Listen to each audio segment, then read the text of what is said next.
my case, it has never occurred that an audience ridiculed or found that any of my figures was ridiculed, because essentially I would do only films with people whom I really like, and it always comes across. And it's in a similar way with you, with your films.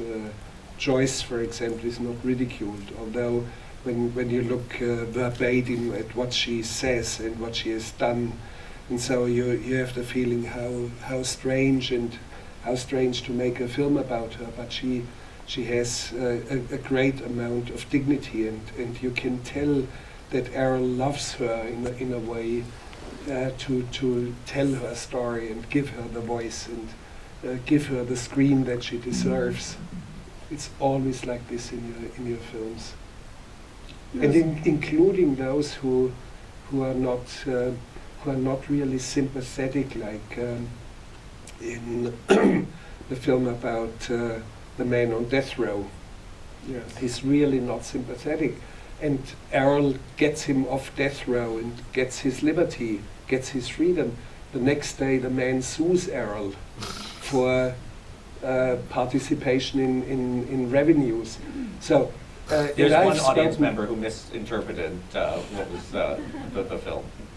Well, my wife here in the audience has the definitive line, of course, about Randall Adams is, just because he's a victim doesn't mean he isn't an asshole. Yes. And Errol, I'm working, I've already started filming on death row, and I was in Texas, and I spoke to a young man, fairly young man, 28, who was scheduled for execution 8 days later, and he was really very articulate, a very, very kind, nice young man. And he saw that I was warming up with him, and he made a remark, I forgot what he exactly said, and I said to him, Mr. Perry, the fact that I have sympathy for your case does not mean that I like you.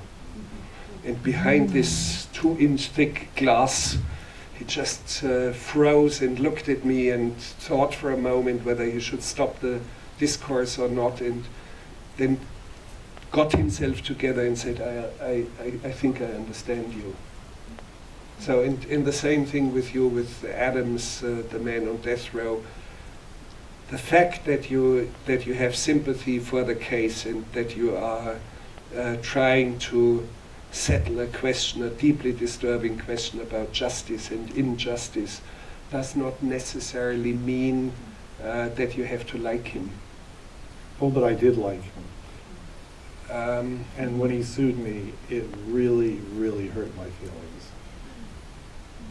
Yeah, I know it. That's a real bitter side, and it happens. But you have to have the stamina to absorb things like that. I wish the world, or this man wouldn't have done it. It would have probably saved you a lot of bitter hours and sleepless nights. But in the long run, even a man like him comes across in your film in a way where you have the feeling, yes, he deserves the screen that you give him. Yeah. And it also has, for me, it has to do when I work with actors.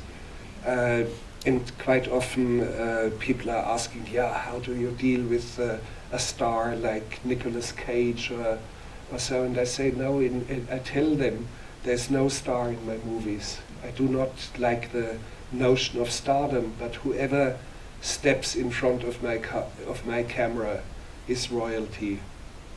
And I treat them, and including the smallest roles who say only 2 words, I deal with them, I treat them like royalty. And you always feel it, you sense it on a screen, you sense it, yes. And they're always at their best. And in a way there's a strange transformation going on. You are working with actors and there's a camera, but at the end there's a screen. and something comes across that nobody expected from this or that actor. And it includes those who have never been in front of a camera in their whole life. Yes. So The whole idea of, I believe, actors and non-actors is a spurious distinction. yeah, It's, but you hear it all the time. Yes. it's what does happen in front of the camera. And in my more cynical moments, I say the only difference between SAG actors and real people is that real people can act. But it's really true that there's a performance in everybody. There really is. And the job is really to bring out that performance to the best of your ability. But in your case, and let's speak about Joyce in Tabloid, it is obvious that you encourage her to be as wild and as outspoken as she is. And I don't know how much you discuss things with her before and say. Not at all. Not at all. But I know how you look at people. I mean, I've seen it before. You had the Interrotron face right next to the camera to have almost the same angle. Yes. And what you do, and I've seen this, when somebody speaks to you, you have a way to listen with an intensity I've never seen ever before or after in my life. Bill Clinton apparently had that quality as a politician, but his kindergarten against what I've seen from you. The way you look at people and nod and they keep on talking and they tell you things that they would never tell to anyone in their lives. And you have this gift, and through the Interrotron they see your face right through the lens. So Yeah. there's a special gift that you have, and I don't know how you acquired it, or how it occurs to you to get so much out of the people who are in front of your camera. Yeah, a lot of it comes from interviewing people before I ever became a filmmaker. And I would go into somebody's home and I'd put the tape recorder down on a desk, on a table, turn it on, and I would play a game, I guess a game with myself. Can I run through an hour of this cassette? It was a cassette tape recorder.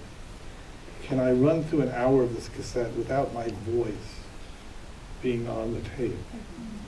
And so I would sit there and strain to keep the conversation going, no matter what, knowing that the rules were that I could not say anything.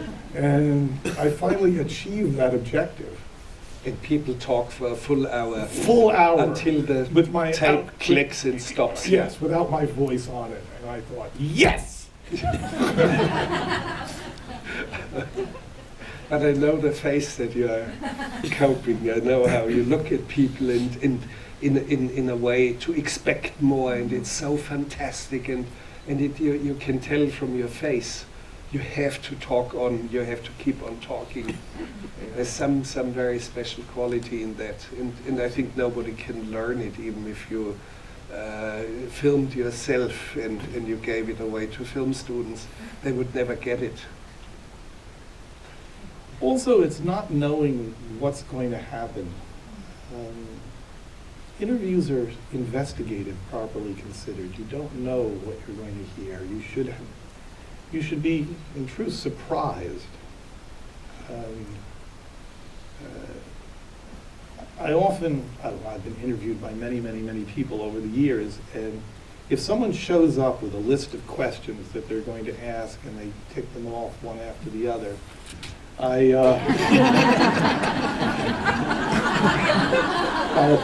my apologies. I think, well, this is going to be a bad interview. You don't know where an interview is going to go. You don't know what you're going to hear. And you should be surprised in some way.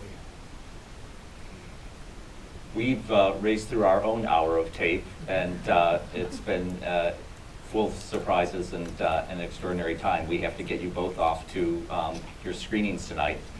Cave of Forgotten Dreams plays tonight, Tabloid plays tonight. They don't exactly overlap. If you raced across town from Tabloid to Cave of Forgotten Dreams, you can make it. Maybe we can... No, I won't do it because I have never seen the film myself. No, Completed. I may do it. No, I'm talking Yeah, about... yeah, okay. But I've seen Errol's film, and I only can recommend see the film. It's since